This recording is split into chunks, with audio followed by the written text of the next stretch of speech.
Tales from the Yawning Portal is unusual among the 5th edition books precisely because it is 7 adventures all collected into one book. And on top of that, a number of those adventures are classics that people have loved for decades. And so we not only wanted the book to meet our usual design principles for 5th edition, both game design-wise and in terms of visuals, but we also had to make sure we were still being faithful to the original adventures. And that faithfulness was not only on the text side, but also on the art side. I know often, Kate, when commissioning the art, you were looking at the original pieces of art, and I was using those as references. Even if we weren't doing a frame-by-frame homage to the original art, those pieces of art would become part of the reference that I would send to the artist. And sometimes it would be like, well, it's like this, but we don't want a horn sticking out of its head. We want it to look like the 5th edition version of that monster. And we do that in other respects too with other adventures, but this, because we were so beholden to keeping the adventures at their core, what they originally were, and just updating the stats and some of the wording so that it felt like 5th edition. But really, these are the adventures that you know and love. And so we didn't want to go too crazy, but it definitely had to fit into the 5th edition. The style of monsters that we're doing now, the style of art that we're doing now, the style of maps that we're doing now. There were, well, 2 of the adventures we used the original maps because those had been done by Mike Schley, who continues to work with us. The Giants adventure has some maps that were done by Rob Lazzaretti originally, and they weren't in the original, but we did a reboot of it, and I can't even remember when that happened. But so those maps are included in the book, but all of the other maps are new original maps that are updated with the 5th edition look.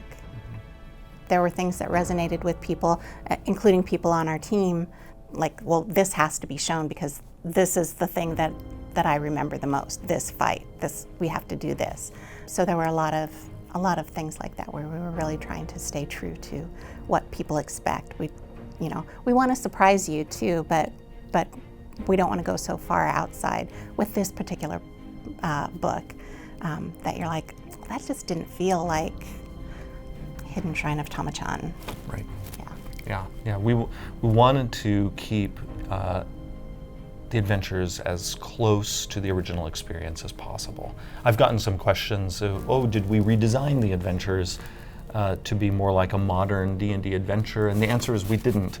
What we did is we took, Tomb of Horrors, and it's still Tomb of Horrors, the Tomb of Horrors that Gary Gygax wrote, but just with 5th edition stats.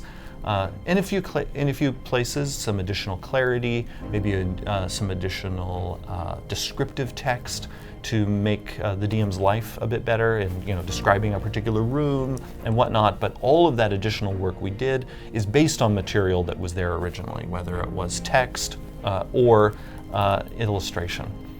We based all of these adventures that were as if they were kind of coming from the Yawning Portal that Dernan was telling. He's the guy that's everyone's telling their stories to, and he's kind of the base point. So even though it was a challenge that there are these 7 different adventures over a huge stretch of time, and in different worlds, they still needed to have something to tie them together, some kind of flavor. So having that they were all coming from this pub, that all the adventures start here, all the stories come here, all the great people have come through. Yeah, it was kind of a really nice way to anchor things down. So like the Yawning Portal, there's like a glyph, a symbol that kind of repeats itself throughout the whole book.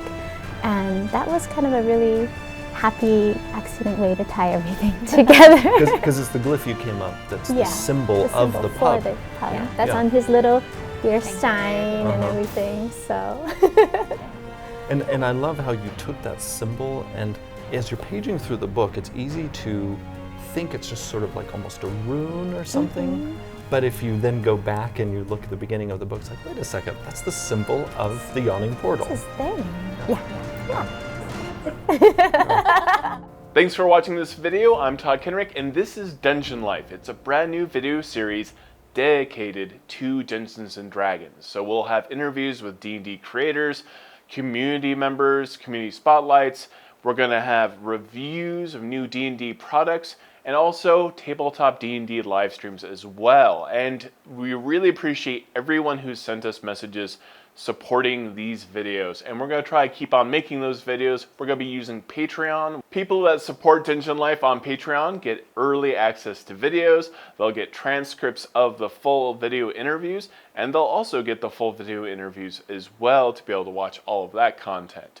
We'll also have some polls determining the direction of the videos that we're creating, and we'll also have live streams showing everybody how we make Dungeon Life. We also have a lot of stretch goals concerning live streams and improving the quality of our videos. So Patreon is a really great way for us to keep this web series going. Thanks for watching these videos. Thanks for supporting us and sending us such great messages.